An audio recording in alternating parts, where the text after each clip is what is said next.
I'm emotional because I love Frank Reich. I really do, and he's one of the best damn football coaches I've ever been around. So, yeah, I was hoping that him and I would be able to coach against each other in this game. But he's one of my biggest mentors. I got my dad, I got Larry Karras, and I got Frank Reich. And Frank's such a good football coach. And you don't want to know what I think of if he should be here or not, but because you guys can probably imagine what I really think.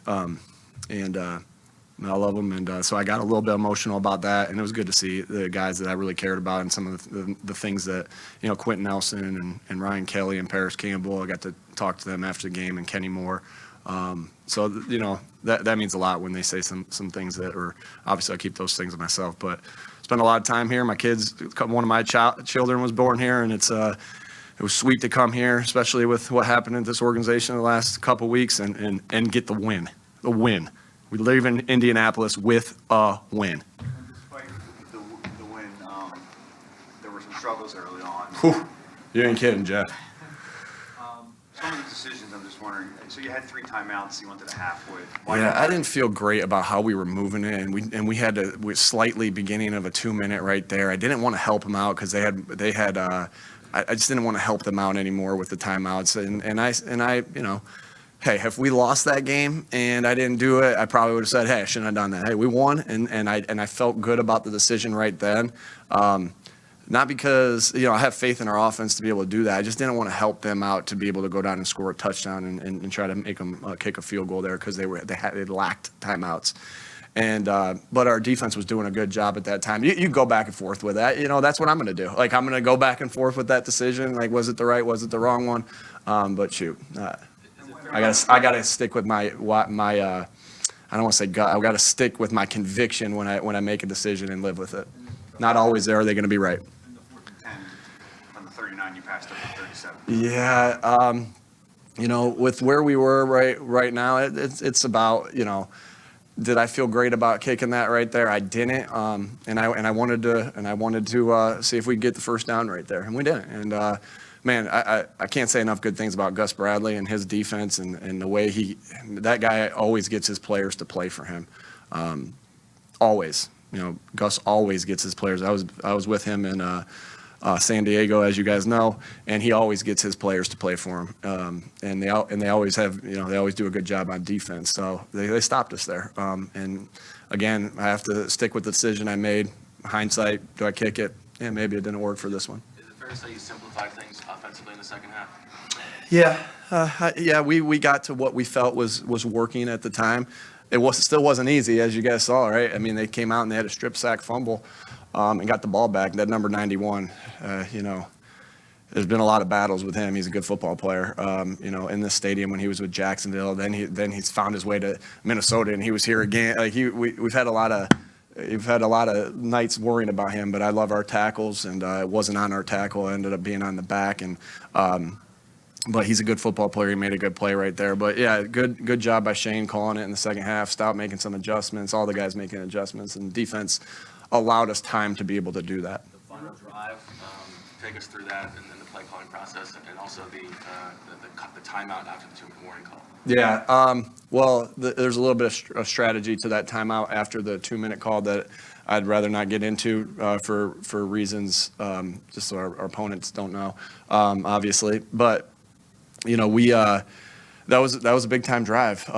Miles Sanders looked at me and said, "Hey, I'm on the teach tape," because when we talk about if you're behind the defense, right? If you're behind the defense and you're running and the ball's a little underthrown because Jalen had to really heave it, that plant your right foot in the ground and come back to and kind of make sure that you're either coming back to the football, jumping through the football, and he did exactly that. And like you don't think that Miles is gonna be on the go route off of a scramble on that, like because these conversations are happening, and that's why, I love the process because the running backs and the receivers and the tight ends and the quarterbacks are all sitting in together with the pass installs and the pass meetings, and there's always in my head like, hey, should we let the backs go here? This doesn't.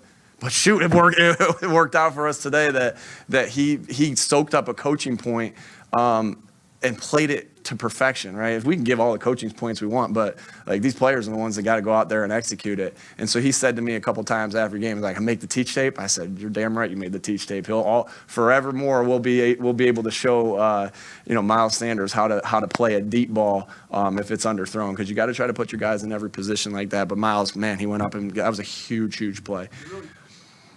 I'm talking a lot, I know. Go ahead. I hate to interrupt, but you really leaned on Hurts there on that last try, that 4th and 2 quarterback draw, and then the thing just opened up wide on the 3rd and 7 there, 3rd and goal. Was there something you saw on calling that play? Yeah, obviously you go through the process all week and figure out what they're doing, and not only in the red zone, in the tight red zone, in the low red zone, in the high red zone, and 2-minute, what their gotta-have-it calls are, where they're going to play. You try to put yourself in every single position you possibly can. And so, and then you put the ball in your players' hands that you trust to make the plays at that time. I think you keep seeing it that like when we need a drive, when we need some points, you can always lean on our offensive line, right? You can always lean on him. And then Jalen's special with the ball in his hands, and he made, man, that thing opened up. I was looking at the play. And then I kind of looked over at Kevin, and Kevin Petula was going crazy, and because I kind of put my head down just for a second with what happened on that. And then, he executed, and we scored, and it was pretty sweet. But we knew we had to get a stop, and man, those defensive ends earn the right to pass rush in that scenario. And we got a great pass rush, and we got a great defense. I'm just, as you guys see, I'm excited about this one. What do you think of the run defense, especially coming off of all the criticism they had throughout this week? Yeah, it's not as we all know. Sometimes I feel like we don't all know this, that it's not indicative of just one game of who you are, right? There's the defensive coaches did an unbelievable job. The defensive players did an unbelievable job. And, I've been in the stadium when those offensive linemen over there, Quentin Nelson, Ryan Kelly, have taken over a game, and because that's a good offensive line. Jonathan Taylor's a good back, and there was not much there, and there was not much there at all. So it was awesome, right? It was awesome. I'll be interested to see what the narrative is. I don't know if it will be like, oh, they're still 31st in yards per attempt. I'm not sure we are anymore. But obviously Linville did a great job, and it was awesome to see him come in and get reps. When he comes off the field excited, I get excited, and so I love that juice. And Sue did a good job. Those, Tracy Rocker, our defensive line coach, to get those guys ready to play in that short amount of time is a tribute to Coach Rocker, and a tribute to Sue, and a tribute to Linville that they were able to do it. And that's, and obviously so appreciative to Howie and his staff for getting those guys in here. And they went out there and they just played. I can't wait to see what their grades were. I'm imagining they were pretty good.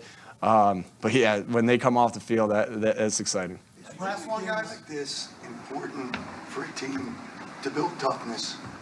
Yeah, I think so. Any win, you take it any way you can get it in this league, especially on the road. We clawed, we scratched, we fought, and we kept going, and we were winning it, and we won at the end. And so I think anytime your back's against the wall, right, and you respond, at all levels, offense, defense, special teams, yeah, it feels pretty sweet, and it builds, right? And you can build from anything, right? I think there was a great Kobe Bryant. He would always talk about, how his process after a game and how you could build on everything, and that's just, he was awesome. And you can build on everything. You would rather build off of a win, but when your back's against the wall like our guys were today, and and you fight and claw and scratch, anything you got to do to win that game, that's pretty sweet, and that brings those guys closer and closer. Hey, I'd love to win by more than that, obviously, but we had our back against the wall, and we came out swinging, and we got the win. All right, thanks, Coach.